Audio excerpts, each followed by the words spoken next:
Every Halloween, my best friend Jasper went to war with subtlety and emerged victorious. His weapon of choice? A series of increasingly ridiculous, full-body costumes that rendered him completely anonymous. One year, he was a terrifyingly realistic headless horseman, navigating the party with a prosthetic neck stump that genuinely unnerved people. Another, it was a ridiculously detailed knight in shining armor that squeaked with every step. Jasper didn't just wear costumes, he created mobile art installations of delightful chaos. He was Banksy, if Banksy specialized in ruining your furniture with fake blood. This year, he was different. Putting Halloween realism aside, he was a werewolf, yes, but less horrifying creature of the night and more mascot for a monster-themed breakfast cereal. Actually, he was a furry-inspired fever dream of a creature of the night. The suit was made of plush, fluffy brown fur that looked incredibly soft to the touch. It was a friendly, oversized mascot-style creation with padded paws, soft felt claws, and a big, bushy tail that wagged with a life of its own whenever he got excited. The headpiece was the best part.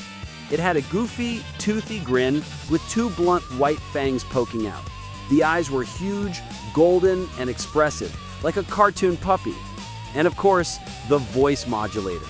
Jasper's sacred vow of character commitment meant his voice was transformed into a digitally deepened rumble that sounded like a cartoon character trying to sound tough. Basically, Scooby-Doo had gone through a Batman phase. I, on the other hand, was more of a low-key Halloween enthusiast. A splash of fake blood, a witty t-shirt, maybe a pair of vampire fangs if I was feeling particularly festive. This year's motto was Random Guy at a Halloween Party. My goal was simple: survive. Survive the small talk, survive the questionable punch, and most importantly, survive Jasper's chaotic energy. I love the guy. I truly did, but his brand of social enthusiasm was exhausting. He was the hurricane, and I was the guy holding onto a lamppost for dear life. If life were a disaster movie, he's the CGI tornado, and I'm the extra who gets flattened by a rogue traffic cone. Tonight's party was already in full swing at the Halloween House, one of those ticketed monstrosities where people pay way too much money for unlimited pumpkin spice cocktails and the chance to sweat in polyester costumes. Jasper swore it was tradition. I swore I was never coming back. Guess who won? The place was a dollar store horror movie come to life. Plastic skeletons dangling from the ceiling like rejected marionettes, fake cobwebs that clung to your hair like vindictive cotton candy, and motion sensor zombies that lunged whenever you walked too close to the bathrooms. Fog machine smoke mixed with pumpkin spice in the air, creating an atmosphere that was equal parts festive and asthmatic. And the costumes. Gosh, the costumes. A few people had gone so overboard with screen-accurate makeup and full prosthetics that Jasper's giant cartoon wolf actually blended in. There was a Medusa so committed, she hissed at people in line for the bar. And a guy in a full Iron Man suit who clearly hadn't thought through the whole bathroom logistics issue. In comparison, my best friend looked almost normal, which is saying something for a man whose tail had already caused property damage.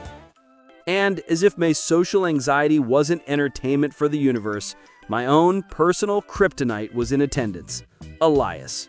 He was standing at the haunted kitchen bar, casually leaning against a fake counter draped in cobwebs, next to a cauldron-shaped punch bowl bubbling like it had unionized with dry ice. A plastic severed hand floated inside it. He looked infuriatingly casual in his simple black masquerade mask, as if the universe had airbrushed him into this carnival of polyester chaos just to mess with me. I had been harboring a crush on him for the better part of a year. A quiet, intense, sketchbook-filling kind of crush that I had never, not once, found the courage to act upon. He was effortlessly cool, the kind of person who seemed to glide through life while I felt like I was constantly tripping over my own feet. If James Bond and a golden retriever had a baby, it would be Elias. Charming, handsome, and unfairly approachable while still making me forget how to hold a cup. Time to howl? A deep, cartoonish rumble sounded in my ear. A huge padded paw landed gently on my shoulder. I glanced at the giant, grinning wolf head and gave it a flat look. Just try to keep the tail wags to a minimum. You almost took out a lamp at my place. He gave my shoulder a final pat before bounding into the crowd, his bushy tail wagging enthusiastically, narrowly missing a tray of appetizers. The shrimp skewers never stood a chance. I took a slow sip of my drink, my eyes finding Elias again. He caught my gaze, and a small smile played on his lips. My heart did a familiar, frantic flutter, and I quickly became fascinated with the contents of my plastic cup. Yeah, survival was definitely the top priority. We started with business as usual. I found my customary spot against a wall, and Jasper, in all his fluffy werewolf glory, became my partner in crime. We fell into our favorite party pastime, a running commentary on the costumed chaos around us. "All right, look at the guy by the speakers," I said under my breath, gesturing with my cup. "He's come as a vampire who is also a DJ. The cape and headphone combo is a bold, if confusing, choice. He's basically auditioning for Twilight Ibiza nights. Positively tragic. He's about to drop a sick beat, then drop a sick bite," the werewolf rumbled, the voice modulator adding a layer of cartoonish menace. Then he nodded with his giant head towards a couple dressed as a plug and a socket. "And them. They've been together for 6 years, have a joint bank account, and the highlight of their week is arguing about what to watch on streaming. He says Succession, she says Bridgerton, and they compromise on Shark Tank reruns." I snorted, nearly spilling my drink. This was us. My dry setup, his cynical punchline. All the while, my eyes were doing their own work, scanning the room for a flash of a simple black mask and an easy smile. I spotted him near the potion station, captivated by Elias's quiet confidence as he listened to someone dressed as a giant taco. Yes, I was losing a staring contest to a tortilla wrap. Romance is humiliating. "I must answer the call of the wild," Jasper's distorted voice announced, snapping me from my thoughts. He bounced on the balls of his plush werewolf feet. "The dance floor beckons. You good here?" "I'm a seasoned professional at holding up this wall. It's the most stable relationship I've got." "Okay, survival tips," he said, leaning in conspiratorially. "If someone tries to talk to you about their crypto portfolio, pretend you see a friend across the room. If the conversation stalls, compliment their shoes. Works every time." He gave my shoulder a final fluffy pat. "Don't be afraid to mingle, oh man. Go get 'em." Right. Because nothing says irresistible like a man who compliments orthopedic sneakers. And with that, he turned and was swallowed by the sea of dancing bodies, his bushy tail the last thing I saw. Alone again, I took a deep breath and let my gaze drift back to the potion station, planning a casual refill that might accidentally lead me into Elias's orbit. But in the few moments I'd looked away, he was gone. The giant taco was now in a deep conversation with a pirate. My shoulder slumped. A quick scan of the room confirmed it. Elias had vanished. I had officially been cock-blocked by Captain Jack Taco Sparrow. Defeated, I settled back against the wall, resigning myself to a night of solitary observation. It was fine. This was my element. I nursed my drink, a detached spectator to the party's pleasant madness. About 20 minutes passed before a familiar furry shape reappeared at my side. "The wilderness was a bore. The pack is much more entertaining," the werewolf's voice rumbled. "Couldn't stay away from the premium commentary," I smirked, genuinely glad to have him back. National Geographic would kill for our insights. "The small talk is a jungle," he sighed, then straightened up, ready for round 2. He discreetly pointed a soft felt claw towards a man in a classic ghost costume. Literally just a white sheet with eye holes. "All right, what's his deal?" I was about to make a joke about laundry day, but the werewolf beat me to it. "He's not a ghost," the rumbly voice said, with a thoughtful tilt of the giant head. "He's a sentient and deeply anxious mattress on the run from a messy breakup. He lost custody of the throw pillows." I let out an unexpected bark of laughter. It was a clever line, witty and imaginative in a way that was a departure from Jasper's usual zingers. "Wow, that's surprisingly specific. You're getting creative tonight." "The outdoor air inspires me," he rumbled, playing along.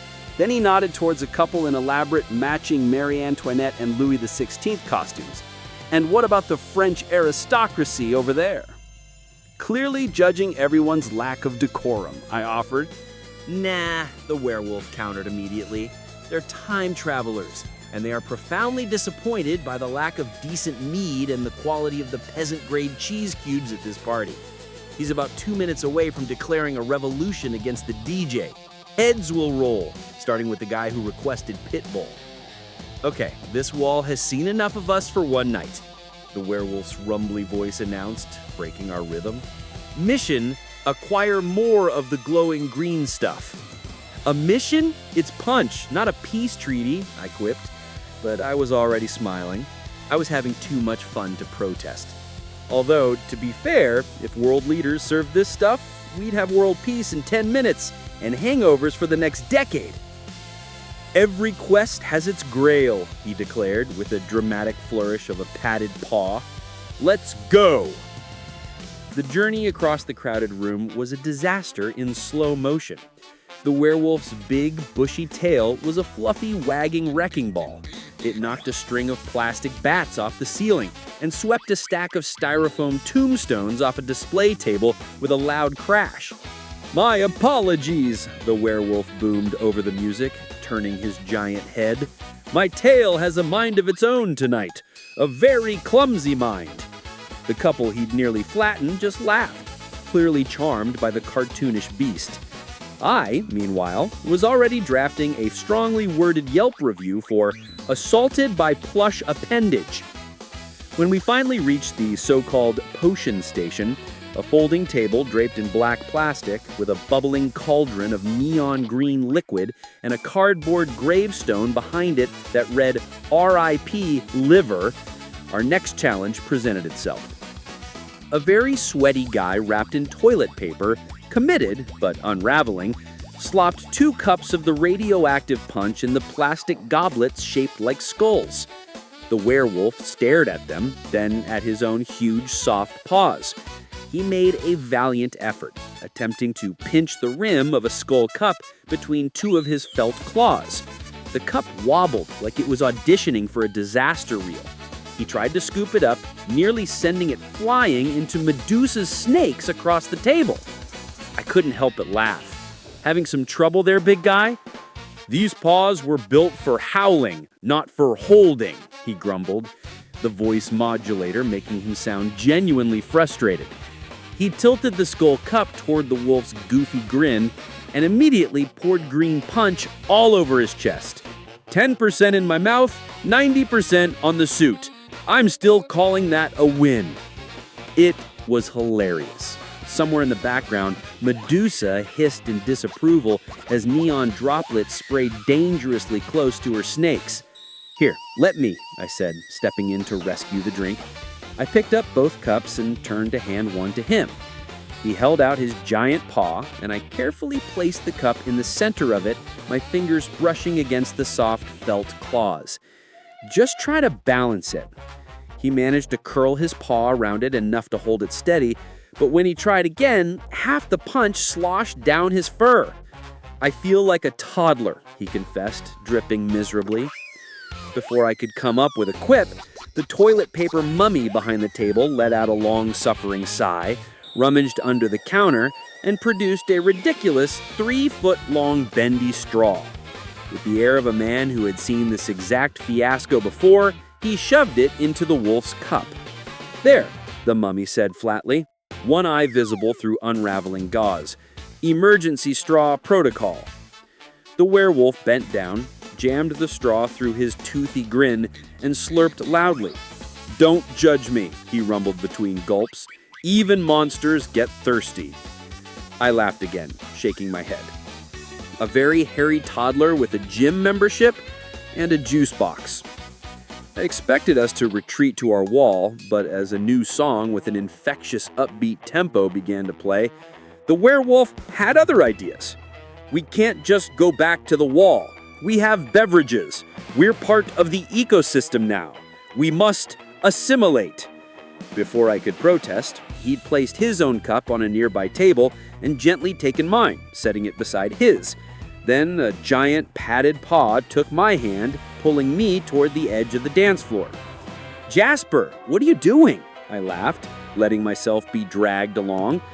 "Is this the part where you eat me alive? Because honestly, that'd be less embarrassing than dancing."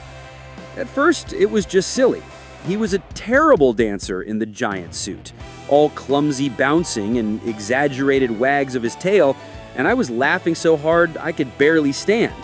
But then the music shifted to something slower, a song with a deep pulsing beat. I expected him to let go, to make a joke and retreat, but he didn't.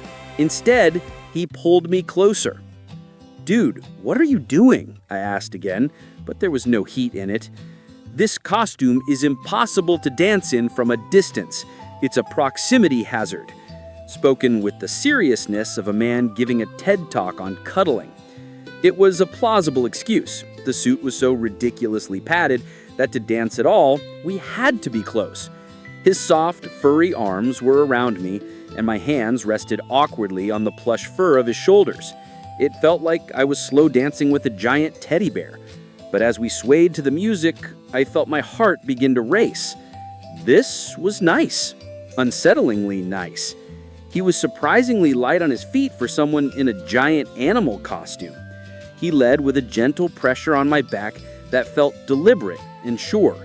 Then he did something that sent a jolt right through me. He rested the giant cartoonish wolf head on my shoulder. It was heavy and warm, and the gesture was so unexpectedly tender that my breath caught in my throat. I could feel the low vibration of the music through his suit, through my own chest. It felt safe, comfortable. I blamed the alcohol. I blamed the cuddly, disarming costume. I blamed the intoxicating anonymity of the party. It was the only explanation for why my pulse was hammering in my ears, a frantic rhythm against the bass. Because what sane man develops feelings while slow dancing with Tony the Tiger's depressed cousin?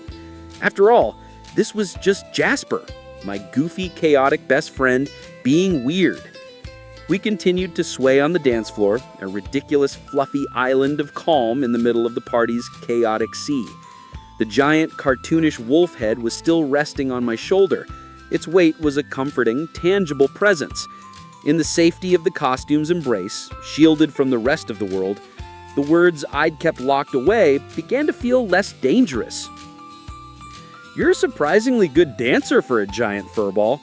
Very Dancing with the Stars furry edition," I mumbled into the soft plush of his shoulder. "I'm full of surprises," the modulated voice rumbled back, the vibration traveling through the suit into my chest. I let out a soft, humorless laugh. "This is nice. Really nice." I hesitated, my heart starting to thump a little faster. "It's just, I'm having a really good time dancing with you, but I can't stop thinking that I wish I had the guts to be doing this with him." The werewolf went still. "Him?" Elias. I whispered, the name feeling both sacred and foolish on my tongue. "But I'm too much of a coward.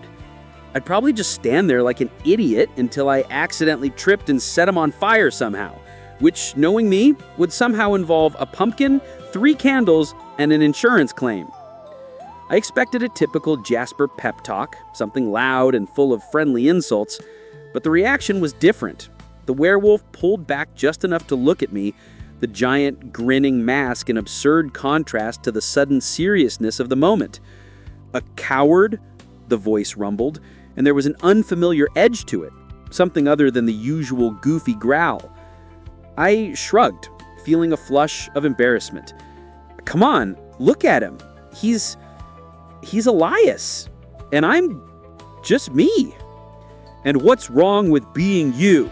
The question was quiet, direct. It wasn't Jasper's style at all. Normally, he would have told me to stop being a baby and just go for it. This felt like he actually wanted to know the answer. It was unsettling, like watching your class clown suddenly ace a philosophy exam. I don't know, I stammered, flustered. Leagues are for baseball, oh man, not for parties. It was a classic, slightly dumb Jasperism, and it should have put me at ease. But the thoughtful moment before it lingered in the air. He pulled me close again, his next words a low, conspiratorial rumble in my ear. Besides, I happen to know for a fact that he doesn't think in leagues. My heart skipped a beat. What? How would you know that? There was a slight pause, as if he was choosing his next words carefully. He told me once, after a lot of beer. Yes, that's right. I forgot. Jasper and Elias were friends after all. You're just saying that to make me feel better, I said, but my voice was shaky. A tiny, dangerous seed of hope was starting to sprout in my chest. Hope is cruel like that, like glitter. It sticks to everything. Maybe, the werewolf rumbled, his voice dropping even lower. He reached up with one of his giant padded paws and gently tilted my chin up. The felt claws were soft against my skin. Or maybe he's just been waiting for you to see him too. I was floored. Whoa, that's deep for you, man. You've had way too much of that green punch. Instead of laughing it off, the werewolf pulled me into a hug. It wasn't one of Jasper's usual clumsy backslapping hugs. This was different. It was a firm, enveloping embrace that held me completely. It was gentle, protective even. The giant wolf head tucked into the crook of my neck, and the voice came again, a low, distorted whisper that was for me alone. What if the person who really gets you, who really sees you, has been right here in front of you this whole time? My blood ran cold. The music, the party, everything faded into a dull roar. The implication was unmistakable. The heartfelt compliments, the tender hug, the intense whisper. Oh my God. My best friend, Jasper, was confessing his love for me. My mind raced, trying to make sense of it. He must be really, really drunk. Or maybe this was some bizarre, elaborate prank. But it felt too real, too vulnerable. I had to stop this. I had to stop this right now before our entire friendship imploded. I gently pushed against the furry chest, making him loosen his grip so I could look at the impassive, grinning wolf mask. I tried to keep my voice steady and kind.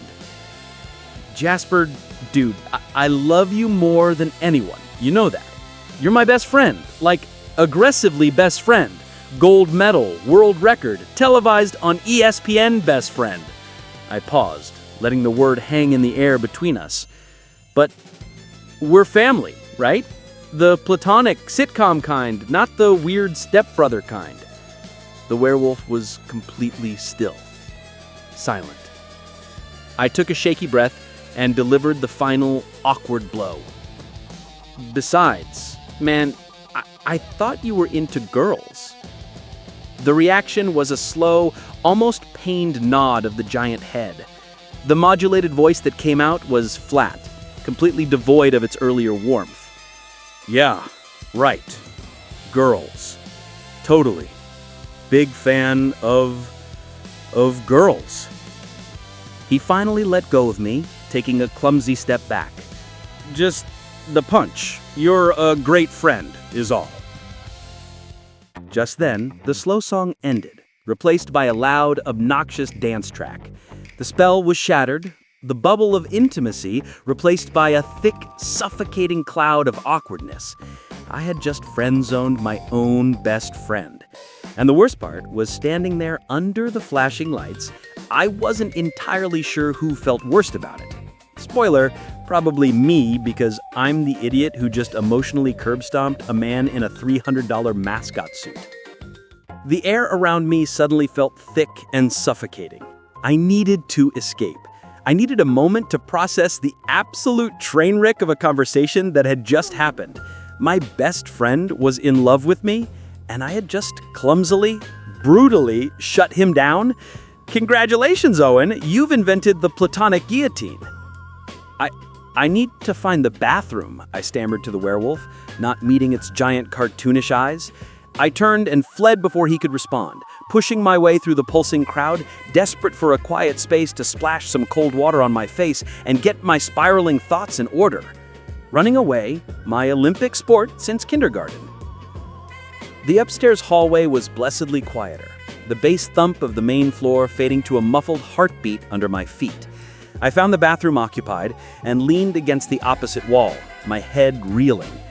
As I waited, my gaze drifted through an open archway into one of the house's themed lounges, this one done up as a haunted study, with flickering candelabras, fake cobwebs, and sagging bookshelves filled with hollow plastic tomes. A few people were chatting lazily on a velvet sofa, and leaning against one of the fake bookshelves, talking to someone, was a familiar figure. A tall guy in a plaid shirt. Jasper. And he was wearing a simple, elegant black mask over his eyes. Something about it snagged at me. The mask looked familiar, like I'd seen it earlier tonight, though I couldn't place where. A faint prickle of unease ran up my spine, the kind that makes you feel like you've just missed the punchline of a joke at your expense. Halloween was suddenly less festive fun and more existential escape room. Then a much more urgent thought hit me. If Jasper was up here, who was I just talking to downstairs? My heart began to hammer against my ribs. I moved to the landing, my hands gripping the wooden railing as I peered down at the main party floor below. My eyes scanned the crowd frantically, searching for the fluffy brown fur, the bushy tail, the giant grinning head. There. He was still there. The werewolf was standing right where I had left him, a solitary, oversized figure near the edge of the dance floor. The math didn't work. The pieces didn't fit. A wave of dizziness washed over me as my reality tilted on its axis. It was like Inception, except instead of spinning tops, it was people swapping headpieces from Party City. Without a second thought, I rushed into the den. "Jasper," I said, my voice coming out harsher than I intended. He turned, a look of surprise on his face. "Owen, hey man, what's up? You look like you've seen a ghost." "The costume," I said, my words tumbling over each other. "The werewolf costume. You were just wearing it downstairs. But you're here. How are you here?" Jasper's brow furrowed in genuine-looking confusion. "Whoa, slow down. What werewolf costume? I haven't worn a full-body thing since the knight armor squeaked me into madness 2 years ago." He gestured to his plaid shirt. "I'm a lumberjack, remember?" "But the mask," I pointed, my hand trembling slightly. "Oh, this?" He took it off. "I found it on a table. Thought it looked cool." He was playing dumb. He had to be. But his casual denial was so convincing, it only deepened my confusion. I didn't have time for this. If that wasn't Jasper, I had to know who it was. I turned, without another word, leaving my actual best friend looking bewildered, and stormed back downstairs. I pushed through the crowd with a single-minded purpose, my entire world narrowed to the fluffy brown figure in front of me. I stopped directly in front of him, my chest heaving. The party, the music, the people, it all faded into an irrelevant hum. "Who are you?" I demanded, my voice low and shaking with a mixture of fear and anger, and maybe mild indigestion from the glowing punch. The werewolf froze. The giant, grinning head tilted, as if in confusion. "It's me," the modulated voice rumbled. "It's Jasper, oh man. Who else would be dumb enough to dance with you like that?" My chest tightened. "Don't lie to me." "What?" I snapped, louder than I meant to. My hands were fists at my sides, my pulse hammering. "I just saw Jasper, upstairs, plaid shirt, lumberjack. So whoever the hell you are, you're not him." The werewolf costume went rigid, silent. For a long moment, the party noise pressed in around us, bass thudding, voices rising, laughter bubbling, and then the werewolf sagged, the giant head bowing as if the weight of the lie had finally crushed it. With a slow, reluctant movement, he reached up with his padded paws. Velcro ripped in the air, sharp as thunder. He lifted the oversized headpiece off, holding it limply at his side. My breath hitched. Staring back at me, hair damp with sweat, his expression a devastating mix of hope and terror, was Elias. For a moment, the world was a silent, roaring vacuum. My brain simply refused to process the information my eyes were giving me. Elias? It was Elias. He had been the one making witty jokes, the one whose tail knocked over cups, the one I had danced with, the one whose giant furry head had rested on my shoulder. And he had been the one I had just so carefully, so painfully rejected. Plot twist. My crush cosplayed as my emotional support animal. Shame, hot and absolute, washed over me. I had confessed my deepest, most embarrassing crush to my crush while thinking he was someone else. And then I had essentially friend-zoned him with the world's most awkward, "I think you're into girls" speech. Truly, my brand is disaster queer chic. I couldn't be here. I couldn't look at him. "Owen, just let me explain," Elias started, his voice, his real voice, full of a desperate plea. He took a step forward, the ridiculous plush werewolf suit crinkling. "I have to go," I choked out, turning on my heel. I didn't have a destination, just a powerful, primal need to be anywhere else on the planet. I pushed through the crowd, ignoring the confused looks from other partygoers, my eyes locked on the front door as if it were a life raft. My hand was just reaching for the doorknob when a solid form blocked my path. It was Jasper, his arms crossed over his plaid shirt, a look of profound exasperation on his face. "And just where do you think you're going?" he demanded. "Get out of my way, Jasper," I snapped, my voice raw. All the confusion and humiliation of the last hour curdled into anger, and I aimed it squarely at him. "This is your fault. What kind of sick prank was this?" "A brilliant one, if you two hadn't fumbled it at the 1-yard line," he shot back, not moving an inch. He threw his hands up in the air. "I had to do something. I couldn't take another second of it." "Take another second of what?" "Of the pining," he exclaimed, loud enough for a few people nearby to turn and look. The sad, pathetic, silent glances across crowded rooms. My God, it was exhausting. You're obsessed with him, he's obsessed with you. So the question becomes, how do you bring two hopeless chickens who are obsessed with each other together? Just then, Elias arrived behind me, the giant werewolf head still tucked under his arm. He looked anxiously between me and Jasper. Jasper pointed a thumb at Elias. "You give one of them a ridiculous, anonymous costume and a mission. And I," he gestured to his own simple plaid shirt with an air of deep personal sacrifice, "have to suffer the indignity of being completely underdressed in a Halloween party. Do you know how that feels for me, Owen? I have a reputation to maintain." He looked like a lumberjack who'd lost custody of his axe in the divorce. The sheer, unfiltered absurdity of the situation hit me like a physical blow. The elaborate plan, Jasper's dramatic suffering over his lack of a costume, the memory of every unguarded thing I'd said tonight, things I would never have said on a first date, the wall commentary, the slow dance, the way I'd practically confessed my feelings straight into a cartoon wolf's ear. It wasn't my best friend I'd been spilling my guts to. It was the guy I was hopelessly in love with. And he'd orchestrated this whole insane, clumsy, beautiful thing just to talk to me. A bubble of laughter escaped my lips. It was a choked, incredulous sound at first, but then it grew, bubbling up from my chest until I was leaning against the doorframe, laughing until tears pricked my eyes. It was the laughter of pure, unadulterated relief, the kind you get when you survive turbulence on a plane and immediately ordered 2 vodkas. Elias looked panicked, but Jasper just rolled his eyes. "Oh, for the love of, are you two done? Have you processed the drama?" He looked from my laughing face to Elias's terrified one. "I have had enough of this. You two are going to stop being chickens, right now, for the good of all mankind. Kiss him, you idiot," pointed at me, then at Elias, "and you, stop looking like a lost puppy and kiss him back." The laughter died in my throat, replaced by a sudden, thrilling silence. I looked at Elias. The awkwardness was still there, hanging in the air, but underneath it was the raw truth of the night. He'd heard my confession and he hadn't run. He put on a ridiculous suit and risked everything just for a chance. "He's right," I whispered, a real smile, shaky and genuine, finally breaking through. Elias's nervous expression softened, melting into a smile that mirrored my own. "Is he?" "Yeah," I said, stepping away from the door and closing the distance between us. "We've been cowards long enough." And then I kissed him.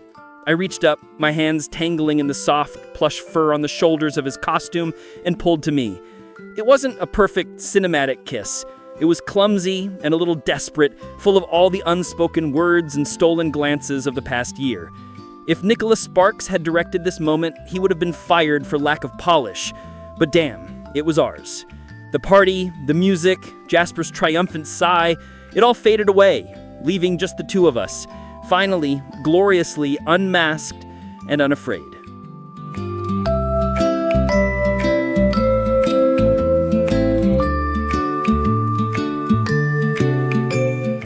It's a funny thing about masks. People wear them to hide, to become someone else for a night. I always thought Jasper's obsession with them was just a part of his flair for the dramatic, his need to be the center of attention by being completely unrecognizable. I'd spent years rolling my eyes at it, seeing it as a silly, elaborate game. Like improv, but with a higher risk of property damage.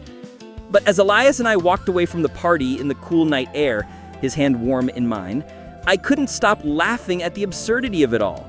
The second our kiss ended, Jasper stormed over and demanded his costume back like someone had stolen his firstborn.